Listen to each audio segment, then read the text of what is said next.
अगर आप भारतीय जनता पार्टी के टिकट बंटवारे के पैटर्न को देखिए, आमतौर पे माना जाता रहा है, माना ही नहीं जाता रहा बल्कि भारतीय जनता पार्टी ने उसका पालन भी किया है। जहां आप सत्ता में होते हैं, वहां ज्यादा से ज्यादा टिकट आप बदल देते हैं। गुजरात में भारतीय जनता पार्टी ने मुख्यमंत्री तक को बदल दिया, पूरी सरकार बदल दी, और जो उम्मीदवार बना है उसमें अधिकांश नए लोगों को ले आई। इस समय क्या कर रहे हैं? इस समय 3 राज्यों में इस पार्टी की दावेदारी प्रमुख है। इसमें से एकमात्र राज्य मध्य प्रदेश है जहां पे सत्ता में है। अब जी। तक 80% लोगों को, पुराने लोगों को टिकट दे चुके हैं। ये केवल 9 मंत्री बचे हुए हैं जिनको टिकट नहीं मिला है, बाकी सभी मंत्रियों को टिकट मिल गया। मध्य प्रदेश की स्थिति है। आप जिन 9 और आप सांसदों को लेकर के आए, सांसदों को लेकर के आने पर आपने एक सामूहिक नेतृत्व का लोगों को नारा दिया। अब इसी बीच चौथी लिस्ट में आपने शिवराज सिंह चौहान को भी आपने उम्मीदवार बना दिया। तो अब तक जो नेता लोग ये कह रहे थे कि हम विधायक बनने के लिए नहीं आए हैं, कुछ बड़ी चीज बनने के लिए आए हैं, तो क्या शिवराज सिंह चौहान विधायक बनने के लिए आए हैं? किस बात के लिए आपने इनको उम्मीदवार बनाया? तो आप अपने कार्यकर्ताओं में किस तरह कंफ्यूजन मध्य प्रदेश में पार्टी फैलाई हुई है। दूसरी चीज, अगर आप छत्तीसगढ़ में जाइए और राजस्थान में जाइए जहां पे आप सत्ता में नहीं है, स्थिति यह है कि 41 में से एक सीट, केवल एक सीट पे भारतीय जनता पार्टी है जिसपे आपने उम्मीदवार बदल दिया, जहां पे भरोसे शेखावत के दामाद चुनाव जीते आ रहे हैं 5-6 बार से। और बाकी जगहों पर स्थिति है कि आप 29 नए उम्मीदवार ले आए जो पहली बार चुनाव लड़ेंगे। वो इसके पहले चुनाव नहीं लड़े हैं। आप पूर्व मंत्री जयवर्धन सिंह राठौर को आप ले आए, जयपुर जिले का विधानसभा क्षेत्र है वो। वहां के लोगों ने गो बैक का नारा लगा दिया। जिन शहरी इलाकों में माना जाता है कि पार्टी का प्रभाव है, उस राजस्थान में आपने अधिकांश उम्मीदवार बदल दिए और ऐसे उम्मीदवार लेकर के आए जो पहली बार चुनाव लड़ रहा है। ये क्यों लेकर के आप आए? उससे क्या आपको फायदा होने वाला है? क्या विधायक, जो सांसद आपको चुनाव लड़ने आ रहे हैं, जिनका एकदम खुलेआम विरोध हो रहा है, वो कितना कारगर हो पाएंगे? आप गुजरों में फैसला साहब, कर्नल फैसला एक बड़ा नाम रहा है राजस्थान, जी। बड़ा आंदोलन उन्होंने चलाया। बैसला भी चुनाव लड़े थे, लोकसभा का चुनाव हार गए थे, लेकिन मैं मानता हूं, इसको स्वीकार करने में कोई दिक्कत नहीं है। गुजरों के नेता रहे और अच्छी खासी उनकी पैठ है। उनके पुत्र को आपने उतार दिया। क्या सचिन पायलट के मुकाबले में उनके पुत्र विजय बैसला कितना प्रभावशाली साबित हो जाएंगे? रमेश बिधुड़ी कितना साबित हो जाएंगे? एक जो विवादास्पद लोग हैं वो आपको कितना अपने पास वोट लेके चले आएंगे? जो आपकी पार्टी के सबसे प्रभावशाली नेता हैं विजय राजे, वह उनके समर्थकों को आप टिकट नहीं दे रहे हैं, उनको आप आगे नहीं कर रहे हैं। एक अकेली नेता राजस्थान की जिसकी पैन राजस्थान असर है, और जो बड़े समूह हैं उन समूहों में उनका व्यक्तिगत कनेक्ट है, उनको आप किनारे किए हुए हैं। कौन सी राजनीति आप राजस्थान में करना चाहते हैं? राजस्थान में आपने उस सरकार को बेईमान साबित नहीं कर पाए, अशोक गहलोत पर भ्रष्टाचार का आरोप नहीं लगा पाए, वहां पर आपने जो कानून व्यवस्था के सवाल पैदा किए सबका जवाब राज्य सरकार ने दिया। कि जिन जिन आपराधिक घटनाओं की आप चर्चा करते हैं, राज्य सरकार ने आगे बढ़ के कार्रवाई की, जो दोषी या आरोपी थे उनके खिलाफ कार्रवाई की, उनको तत्काल गिरफ्तारी हुई। वो माहौल भी आपका जी। नहीं बन पाया। जो आप जन कल्याण के या समाज कल्याण के कार्यक्रमों का उल्लेख आप करते हैं, उससे मीलों राजस्थान की सरकार चली गई। उससे स्वास्थ्य का, आप अभी आयुष्मान भारत की बात करते हैं 15 लाख की, वो 25 लाख लेके चले गए, और स्वास्थ्य को उन्होंने अधिकार बना दिया, रोजगार को उन्होंने अधिकार बना दिया, लोगों को सरल और बेहतर शिक्षा की व्यवस्था करने लगे। वो महंगाई के राहत शिविर के नाम पर 2 करोड़ लोगों का उन्होंने पंजीकरण कराया। सीधा संवाद कायम किया सरकार ने, और उनको तमाम सामाजिक कल्याण कार्यक्रमों के माध्यम से उनको उपकृत करने की, उनको सहायता पहुंचाने की कोशिश की।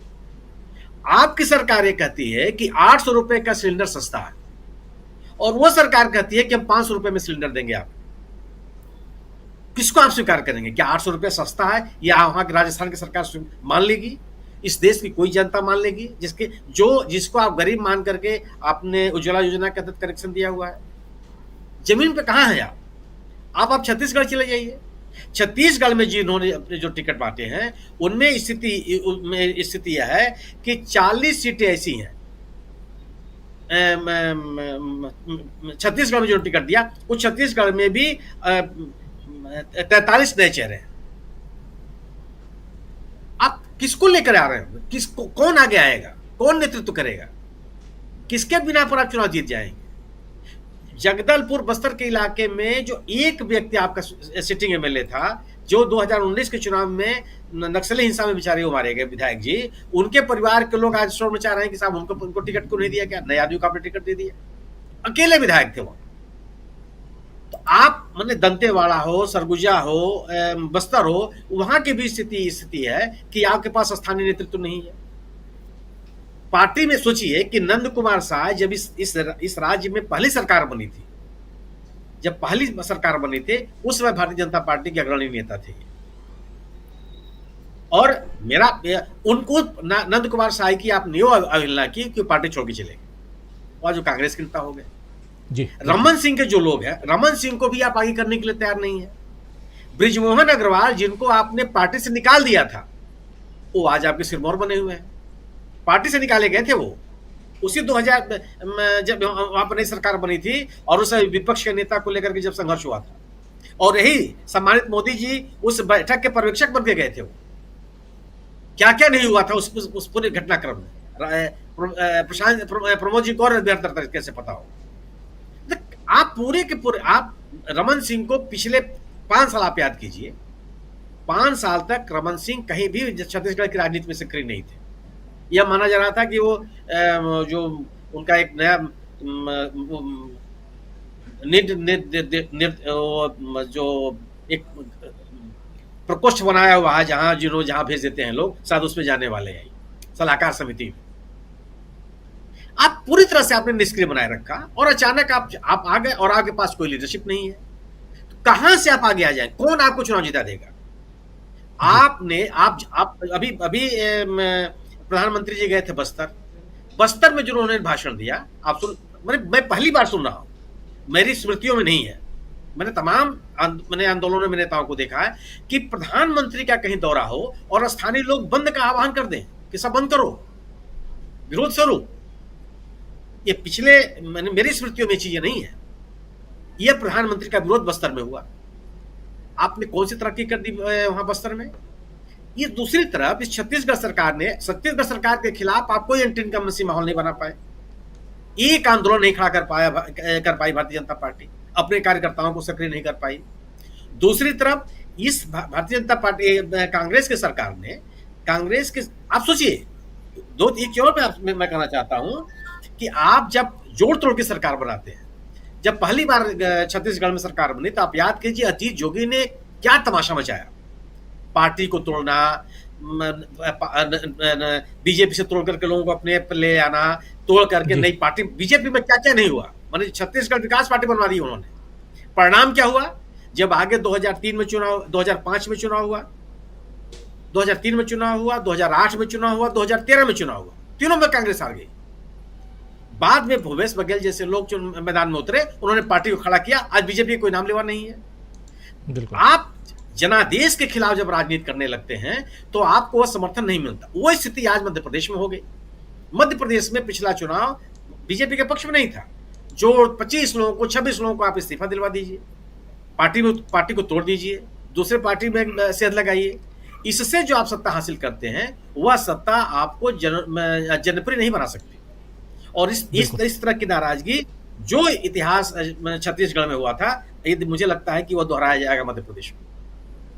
जो आपने तोड़फोड़ किया मध्य प्रदेश में, वह उस विरोध को आपका सामना करना पड़ेगा।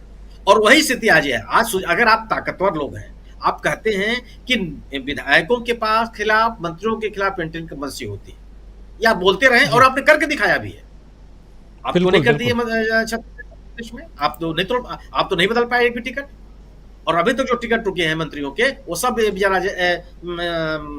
ज्योतिरादित्य के समर्थक लोग। तो इन तीनों प्रमुख राज्यों में भारतीय जनता पार्टी बहुत अजीब स्थिति फंसी हुई है। और मेरा अपना मानना है, मेरा विश्वास पूर्वक मानना है कि स्थानीय नेतृत्व अगर आपके पास नहीं है, तो उस राज्य विशेष में चुनाव जीतना आपके लिए बहुत कठिन है। जी, बहुत मुश्किल है, बहुत कठिन है। लेकिन प्रधानमंत्री नरेंद्र मोदी को लगता है, अमित शाह को लगता है कि उनके दम पर उनकी पार्टी अभी तक जीतती है।